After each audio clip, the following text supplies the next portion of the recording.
Good morning and welcome to the Leadership in Insurance podcast. I'm your host, Alex Bonds, and I'm very lucky to be joined today by Meeri from Inzmo. Meeri, good morning. How are you? Hi, good morning, Alex. Great. Thank you for having me. Yeah, no, not at all. Thanks for calling in. And we were just talking off air that you're in Tallinn at the moment in Estonia, is that right?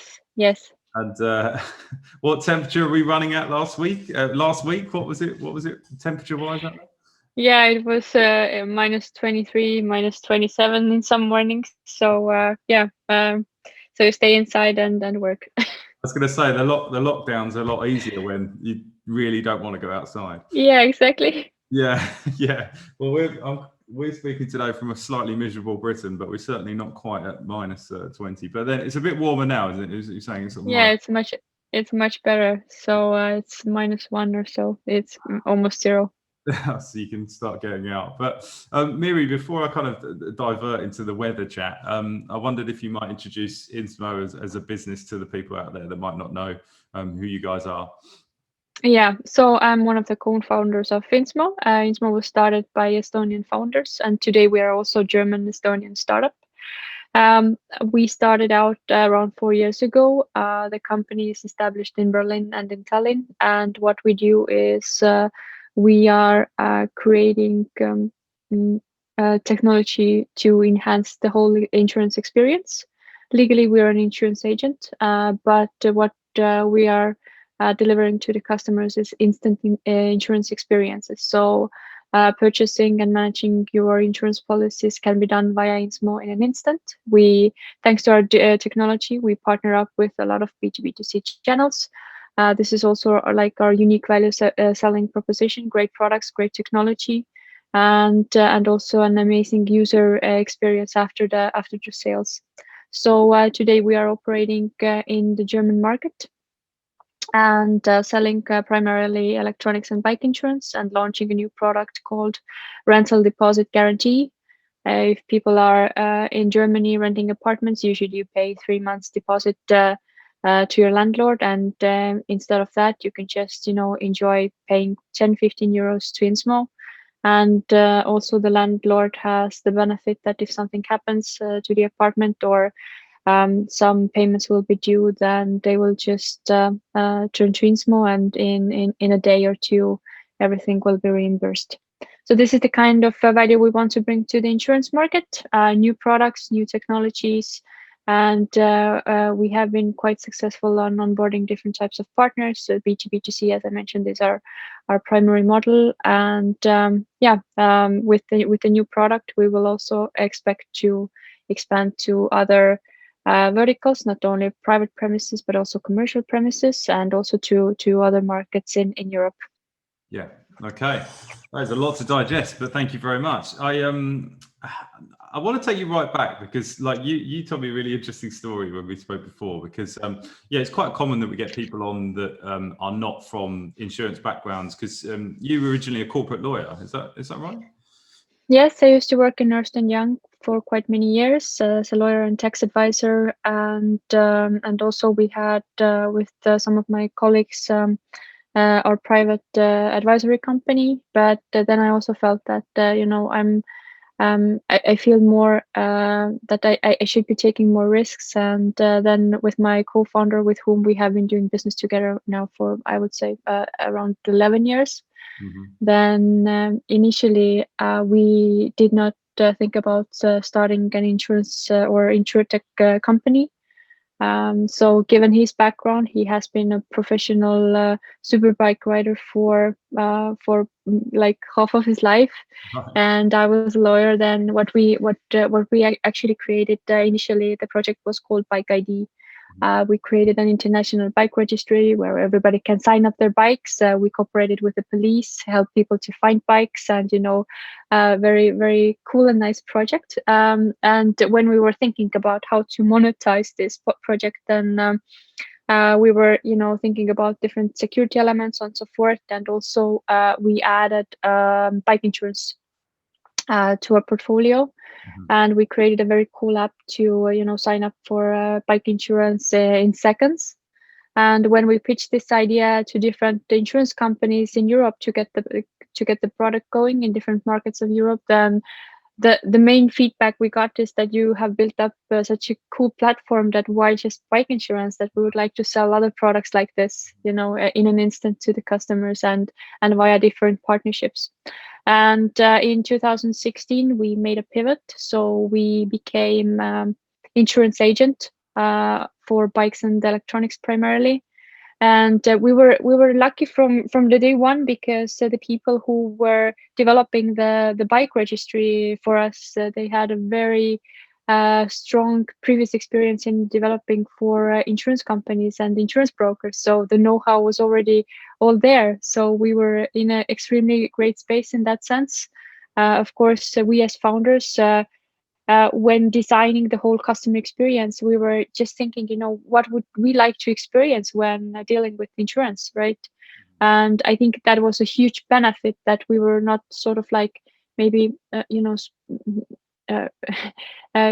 we didn't come from the insurance corporate world and we didn't know all the restrictions. We just, didn't care about any kind of restrictions or legacy or whatever.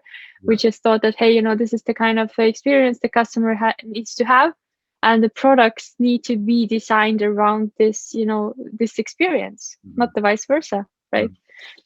And just to interject, has that caused you any problems? Because obviously you're sort of coming at it. I think there's a lot to be said for kind of not knowing what the challenges are, because then you can't be scared of the challenges. But obviously you're working in a very regulated space. Did some of your designs have to be altered to kind of impact on things like regulation, or did you have any problems like that? I mean, all the insurance companies we spoke to, everybody, was like back then, and are also today very open to innovation, open to new products, new business verticals, so on and so forth. The only obstacle I would say is that, in a lot of those cases, when we are bringing a new product to the market via a new channel, usually a new product needs to be created. And the challenge here is the time. So to ask an insurance company to create a new product, it will take, 12 to 18 months. And, this is such a long time that, I will die 3 times if you're a young startup. So it's you really need to sort of like, if you want to bring new products to the market with old school or like incumbents, then you have to have a plan how you will survive during that time. That's come up before on the podcast. I mean, I think because it's interesting to hear you say that as someone from outside the industry, but one of the people that I've had on that's been quite successful in Insurtech was saying that one of his benefits was that he understood the insurance world, and he said, I knew how long it was going to take because it's a very slow moving model. But it's interesting to hear you find that out. So why the MGA model? So obviously you've adopted that MGA model. There's an alternative route you go through, but why did you pick sort of the MGA distribution model?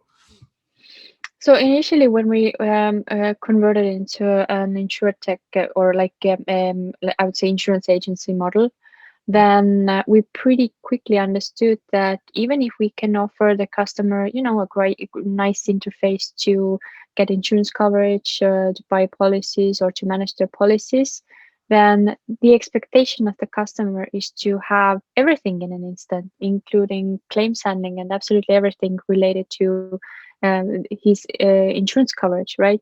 So if we just take care of one part of the process, let's say the sales part, we create a nice website where you can easily take out insurance policies.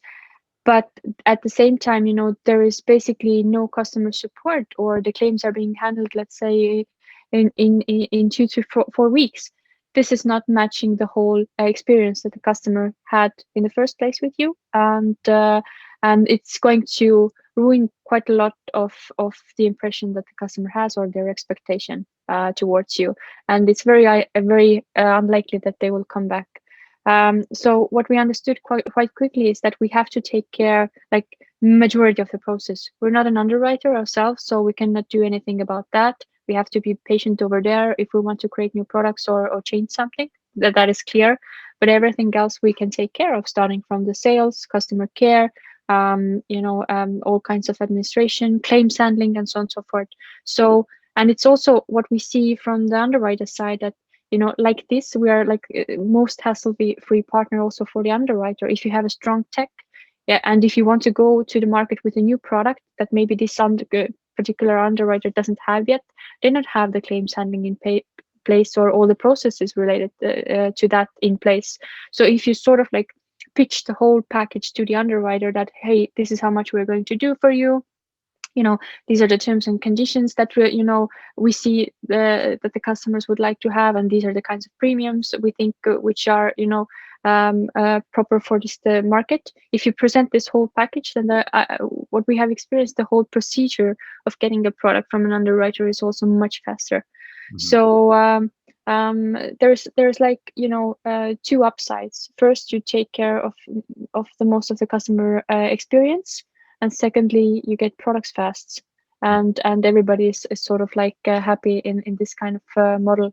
And of course, in this MGA model, you also have quite a lot to say how the product looks and feels, how much it costs, and so on and so forth. Yeah. So it's sort of like already operating as an insurance company, but not underwriting the products or taking like the whole risk. But you do have quite a lot to say when designing the product, and I think this is the most important thing. So that you can deliver products that match the customer expectation. Yeah, sure. And obviously one of the alternative routes is that we've seen a few people launch into the market completely as a full stack insurer. I just spoke to the guys from Hellas Direct fairly recently. Did you consider looking at kind of full stack as a starting point, or was it a timeline thing as well? Again, because obviously that's a whole different challenge to get to. Yeah, it's definitely challenging. And when we started with Inzmo, then we understood pretty quickly that our main strength is the whole IT and the whole technology. So we were definitely in the first 2-3 years focusing solely on building up a great back office solution, so that can issue policies, get payments, reporting, all the claims handling tools, sales tools, the end consumer experience. So at that point, we definitely did not consider starting as a full stack insurer, and also we didn't have this kind of know-how and experience, so that would have been definitely too much. There's definitely upsides and downsides, both for becoming full stack. Of course, if you have the license yourself, you are more in charge of your own products, their profitability, so on and so forth. But also you're taking very considerable risks. We have seen in the past years some of the quite successful Insurtechs becoming full stack, and I think we can see or draw some parallels with the fintech industry when all these mobile apps started getting their licenses, and at the end of the day it's the way to go. So, but I'm not saying that one is better than the other. There is risks on both sides. From the agency model, there is a risk that you're not fast enough, or maybe if the product is not behaving well enough, you will lose your underwriter, so on and so forth. And also from the underwriting side, you're taking considerable risks if you're underwriting your own products, and then you have other problems to deal with. And both the models have their own upside. And I think today we have insurance companies plus brokers and agents operating in the same field. There is room for everybody. The market is so huge, but I do see that there is definitely an opportunity also for Insurtechs to operate as full stack in any market. Yeah, I completely agree with you, and I think the analogy with the fintech market is absolutely the right one. I think a lot of the kind of startup banks, they were cards, weren't they? And you paid, it was sort of pay as you go, like a payment card, and now they're full stack banks, and then they're going into the design field. So it's quite interesting to see that how that happens. I wanted to talk to you about the tech, because you mentioned a few times that the tech is a big USP for you guys. It's a differentiator. What's the I think tech talent, particularly in Tallinn or Estonia, is very strong. Is that right? Is it a good tech market? Is it got good developers?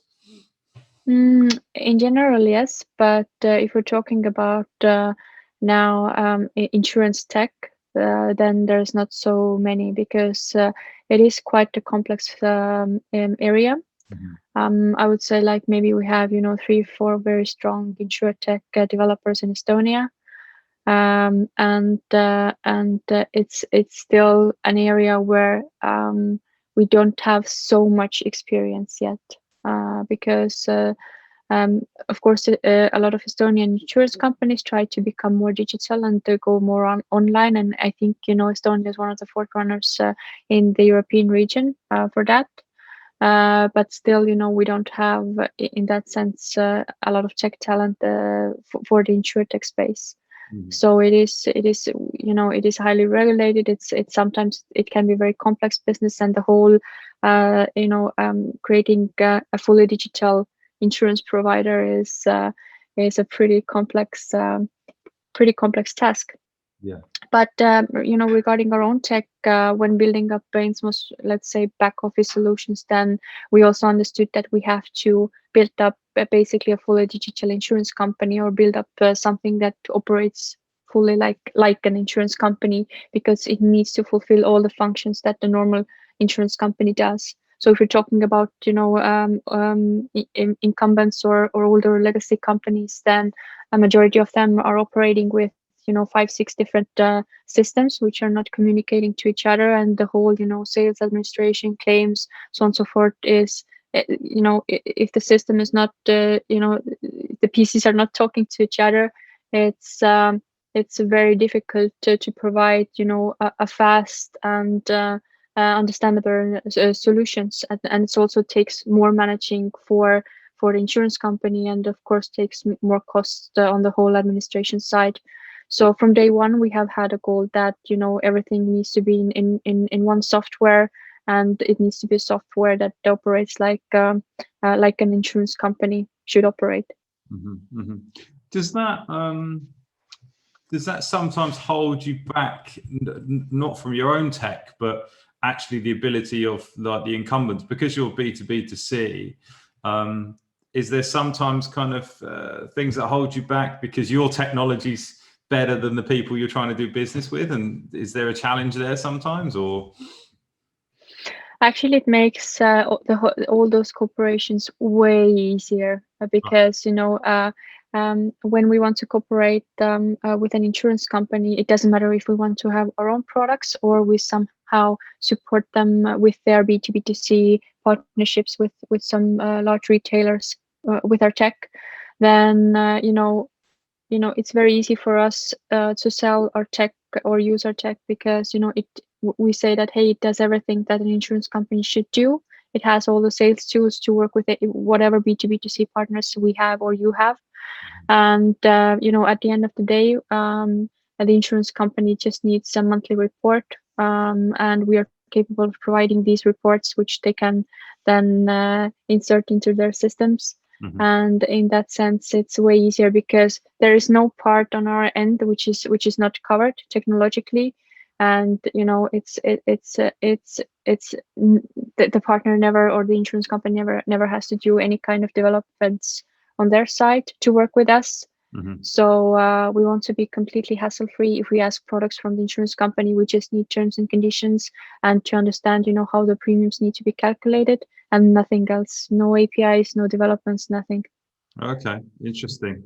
Yeah, that makes things a lot easier. I can see that being a huge plus. But I was, one of the things about tech, obviously you guys are from Estonia, were based in Estonia, but now the headquarters is in Berlin. Is that right? Yeah.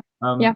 What was behind that decision to sort of put the headquarters there? It's a decision we made basically on day one, because we knew that we would like to conquer an European market as soon as possible. I mean, Estonia is a great place where to test your products and get feedback fast, and you get famous really fast, because if you make something great, then everybody know about it the next day. but the market is really, really tiny. And all the efforts you put here versus you put the same effort to like a German market, the outcome is times 1,000 in Germany, for example.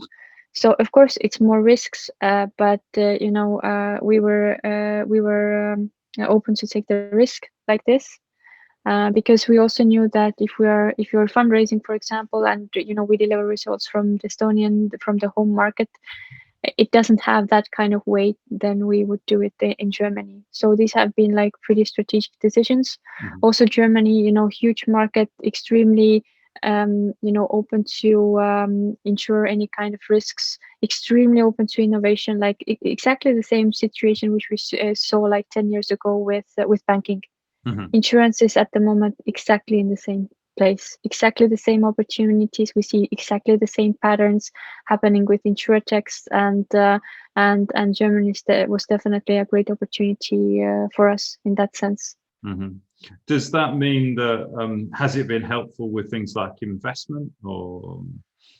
Definitely, because also our first investors, like in the angel round, we had half of the investors from Germany.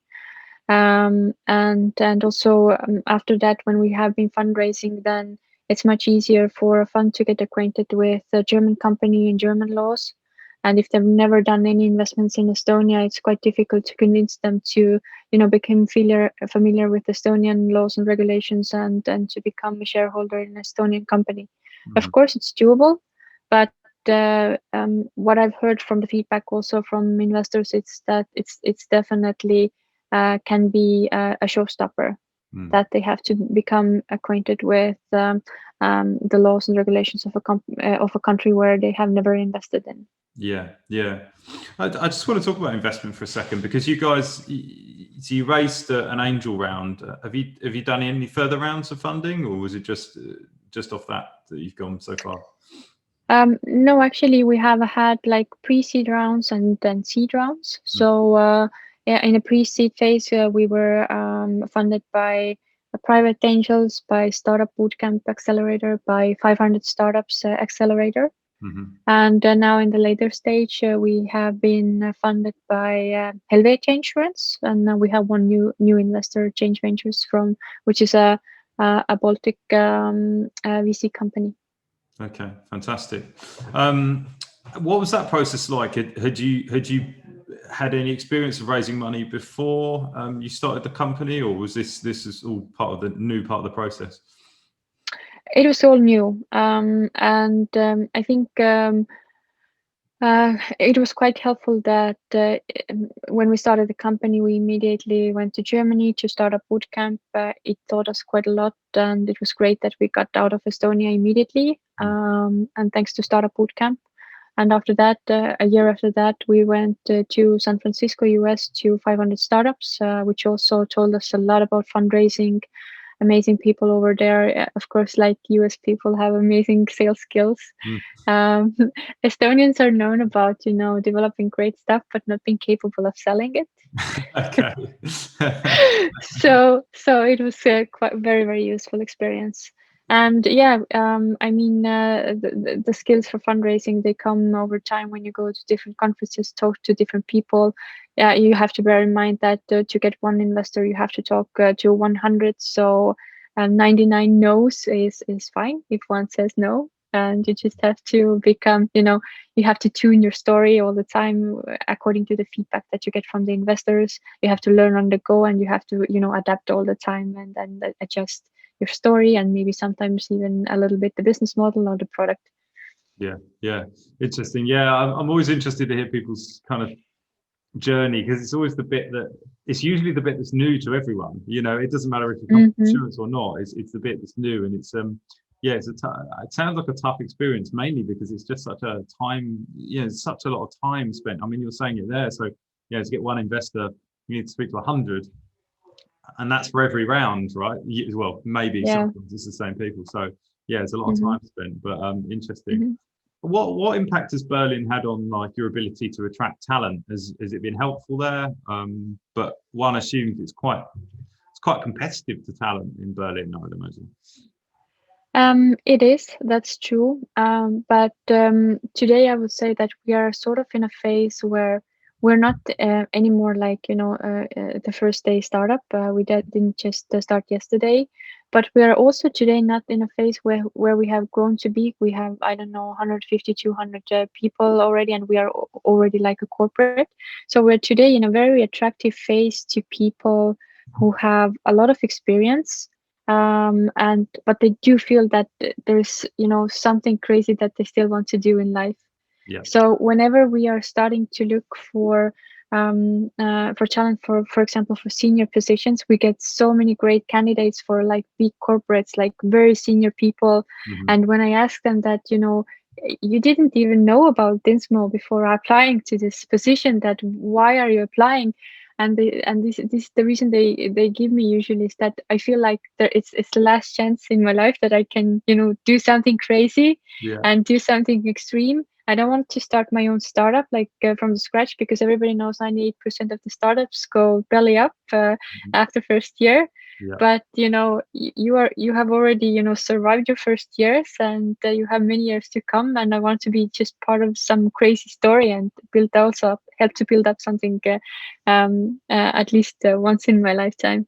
So in that sense, the access to talent in Berlin is definitely great. It's also great in Estonia. I think insurance in general is maybe not the, like, how to say, the sexiest vertical people are looking to find their next job, right? Because what we think is that what we have experienced that this is that insurance is extremely boring and time consuming, and it's painful, and all this bureaucracy, legacy, everything related to that. Mhm. And but whenever I tell people the story that we don't want to be a next traditional Allianz or AXA or another traditional insurance company, but we want to be like this Red Bull of insurance, like this crazy company with whom the young audience and digital minds want to really interact with, then this is something that you know really gives people hope that maybe insurance at some day will be something easy and as enjoyable as dealing with your mobile banking. Yeah. Yeah. I think that's, I mean, the banking analogy is the right one, because I think the brands have made, the challenger banks, the branding of it has made it kind of seem fun. The technology has made it seem kind of almost like gamified. And, people are, if you look at what people are doing with investment, and I know it's got some bad press, but like Robinhood, things like Coinbase as well, like these trading apps, and you think, Yeah. they've kind of gamified it. I'm not sure that's necessarily a good thing, but from a brand perspective, and I think there's definitely room for brands in the insurance to be much more fun, and we're seeing that as well. And it's good to see.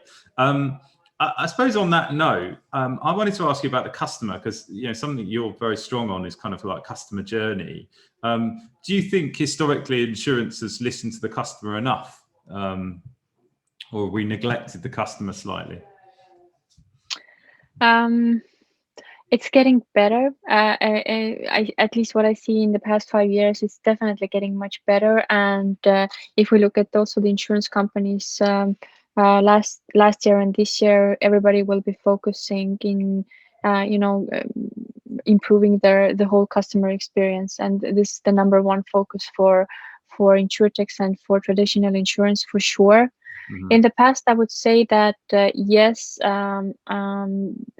I mean, I do understand that it's complex to build up a profitable insurance product, because so much can happen, and also for the user, it might seem that insurance companies are those fancy big buildings with high paid CEOs and so on and so forth, and that they're just all about taking our money. I think this narrative is about to change quite a lot, and quite a lot thanks to the insurtechs, who are simple people, usually, quite a lot of them without any insurance previous experience, and what they're about to do is just to create the best user experiences on the market. And the more consumer-centric the insurtechs and insurance companies will now be. I mean, the consumers have just, they just have everything to win from there. But in the past, I do agree that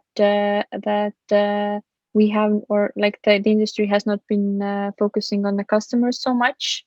But struggling to create profitable insurance products, like in some verticals, like let's say, I don't know, car MTPL, it's it's probably, it was in the 90s, where any company in UK, for example, made profit with car MTPL, because it has been quite terrible product because of the competition and so on and so forth. So I think the focus has been gone there to create profitable products, and but we definitely see a trend that is more consumer centric from now on. And you talked earlier about the B2B2C model. Why was that the route you went down? Why not B2C, or why was that your kind of process? There was, I would say, two reasons. First of that was that when we are fundraising and we're pitching the story to investors, for example, then what we see is that a lot of our competitors have raised a great amount of funds and used it for B2C marketing. And in the insurance industry, what we have learned is this can be extremely expensive. So when you're doing digital and online media marketing, you're basically going into war with big insurance companies with limitless budgets to do whatever online, right? So like the minimum customer acquisition costs 300-400 euros. It doesn't make sense, because you will spend the next 5 years to earn it back from that customer. And we just wanted to understand, like, what is the more sustainable way to get customers on board, not to burn money, like ridiculous amounts of money, and how to present the sustainable business model and how to break even quickly. So what we understood, that actually B2B2C is quite an untapped opportunity by insurance companies. And we also saw that when we were talking to potential B2B2C partners who already operate with some insurance products, then what they say is that they don't get flexible products enough. They don't have a lot to say how much the products are costing to their customers, because the customers have different needs. And also, when they sell this one product to the customer, then the customer needs do not end from there. The customers need service, they need claims handling, or administrative things, and these are out of the hands of this partner, and usually creates a lot of frustration in the customer after that. So by learning about those problems, we understood that we can solve it with technology. First of all, we can deliver different products to the partners over the APIs quite quickly. Also, we can offer like post-sale services, so that the customer will be also, they got their policy in an instant from the partner, and they will get an instant experience after that in terms of claims handling, support, whatever. And the second problem which we solved was that we learned that when we are going to the market and selling our products via different partnerships, also the customer acquisition cost is 10 or 20 times cheaper than going and shooting digital advertising to the internet. And I think third quite important aspect here is also that if you have a strong chain of partnerships secured, you're delivering great experience for the partners, for the consumers. It's also something that is not so easy to copy, right? Yeah. Because marketing messages is easy to copy. Selling products online is also easy to copy. But if you have a very strong and secure partnerships, it's not so easy to take over. If you keep your partners happy, these relationships will be, I don't know, the next 5, 10, 15 years. Yeah. Secured business. Yeah, no, I totally get that. And yeah, the advertising costs are terrifying. I was earlier this year, I can't remember one of the big America, I'm sure it's Progressive. They were talking about auto insurance in America, and basically saying if you didn't have $1 billion just to waste on, well, not waste, but to spend on marketing and advertising, like you weren't even going to make a dent in the market. It's fascinating, and that's why I think it's a smart move on your model, and I totally understand it. So I wanted to talk about what's next. I know that you mentioned rental deposit insurance, which is something, you know, we've seen in the UK kind of grow in prevalence. It didn't used to be a thing. How do you decide on, you know, where do the new products come from? What's the kind of process for kind of identifying new products? I think we do listen quite a lot to the market, and we are very much paying attention to what could be, if we launch a product, what could be the B2B2C opportunity there, right? So, for example, if we launch a rental deposit guarantee product, so we have online platforms for real estate, right? We do have different brokers who could promote the product. We do have different landlords. We do have different associations. There's so many. There's tens of thousands of partners only in Germany, which whom you can cooperate with, which is definitely for us a very important aspect. And secondly is also that, if we're now launching new products, and if we get customers with rental deposit insurance, for example, then what would be the products that people then sort of could relate with when they're getting a new home or an apartment. They're thinking about home contents, they're thinking about liabilities, so on and so forth. So this whole product portfolio has to match the needs of this customer, which we have onboarded, which is also a very, very important factor. And also we also try to understand, for example, like what are the overall trends, or what are the new products that customers might have the appetite to. If you're looking what's happening around the world today, people are more concerned about their finances than ever. Maybe they would need financial products to secure them from unemployment or any other unexpected costs that might happen. So people are extremely sensitive about their finances today. So we have to look at the trends, we have to look at the opportunities. We do have all the mechanisms and tools to sell in any kinds of channels, whatever products. And we just have to follow the trends and listen to what the people actually need today. Whether they need pet insurance or maybe they need dental insurance, or what is going on in the world that the customer needs. And all the new products and new innovative products are definitely also a huge topic today. If we're talking about, I don't know, cybersecurity or as I mentioned, the unemployment financial products, then these are the kind of opportunities the insurers really have to take their focus on. So, well, what's I'm so conscious of your time, so I'll start wrapping things up. But I always like to kind of ask people what's kind of next for you guys. Obviously, you're taking on Germany. Are you going to expand outside into new geographies? Is there going to be new products, or what's next for you?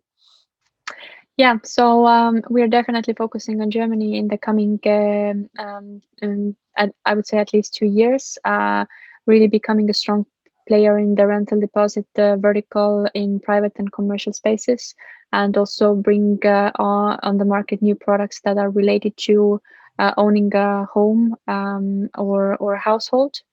And if we see that we have secured a quite good spot in the German market with the rental deposit product, then also expand the offering to other European countries. That is the goal at the moment. Awesome. Sounds like you've got plenty on your plate. Well, look, Meeri, thank you so much for spending some time with me. I really appreciate it. It was really interesting to kind of find out about, and I'm glad things are getting a little bit warmer for you in Estonia.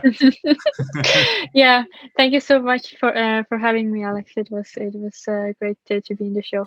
Yeah, great stuff. Thank you so much. Take care. Bye.